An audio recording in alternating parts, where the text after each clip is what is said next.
দ্বিতীয় রাজধানী বলা হয়, বাণিজ্যিক রাজধানী বলা হয়, সবকিছু মিলিয়ে যে আজকে তারেক রহমানের নেতৃত্বে নতুন মন্ত্রিসভা গঠিত হতে যাচ্ছে, সেখানে দ্বিতীয় রাজধানীর মানুষের আসলে প্রত্যাশা কি? কিছুক্ষণের মধ্যে নির্বাচিত সংসদ সদস্যরা এবং বিকেলে মন্ত্রিসভার যে সদস্য রয়েছেন তারা আসলে শপথ গ্রহণ করবেন।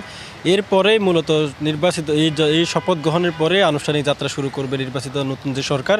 সেটি আমরা এখন চট্টগ্রামের কাজীদেরী মোড়ে আছি। আমরা এখানে সাধারণ মানুষের সঙ্গে কথা বলবো, তাদের আসলে মন্ত্রিসভা নিয়ে তাদের ভাবনা এবং তাদের যে নতুন সরকার এসেছে তাদের নতুন সরকারের কাছে তাদের প্রত্যাশা সম্পর্কে আসলে আমরা জানতে চাইবো। আমি এই মুহূর্তে একজনের সঙ্গে একটু কথা বলার চেষ্টা করব। এই যে নতুন সরকার এসেছে, কেমন আজকে মন্ত্রিসভার শপথ গ্রহণ অনুষ্ঠিত হবে, কেমন আপনি মন্ত্রিসভা চাচ্ছেন? বিসমিল্লাহির রহমানির রহিম, আউযু বিল্লাহি মিনাশ শাইতানির রাজিম। আমাদের চট্টগ্রাম থেকে অন্তত 5 জন মন্ত্রী পদে দেওয়া হোক, আমরা তাই আশাবাদী। আমাদের প্রধান উপদেষ্টা রাষ্ট্রপতি থেকে আবেদন জানাইতেছি যেন আমাদের চট্টগ্রাম থেকে অন্তত পক্ষে 5 জন মন্ত্রিত্ব দেওয়ার করা হোক। ধন্যবাদ আপনাকে। আমি আরেকজনের কাছে জানতে চাইবো, আসলে নতুন সরকার এসেছে, নতুন সরকারের কাছে আপনার প্রত্যাশার জায়গাটুকু কতটুকু এবং প্রত্যাশা কী সেটা একটু বলবেন। আসসালামু আলাইকুম।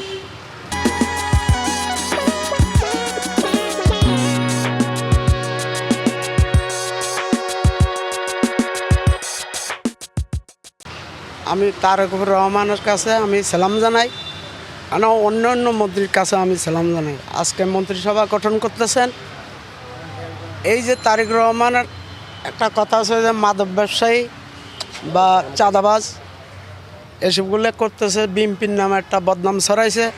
আমি দয়া করে আপনার কাছে অনুরোধ করছি, তারেক রহমানের কাছে অনুরোধ করি, আমার নতুন প্রধানমন্ত্রীর কাছে অনুরোধ করি, দয়া করে এই যে চাঁদাবাজ। ধন্যবাদ আপনাকে। এই যে আসলে শুনছিলেন চট্টগ্রামের জনসাধারণ বলছেন যে তাদের প্রত্যাশার কথা, এখন দেখার বিষয় আসলে নতুন শপথ গ্রহণ করার পর যে নতুন মন্ত্রিসভা তা কত দ্রুত এবং তা কতটুকু কার্যকরভাবে তা সাধারণ মানুষের প্রত্যাশা প্রতিফলন ঘটাতে পারে, এটাই এখন দেখার বিষয়।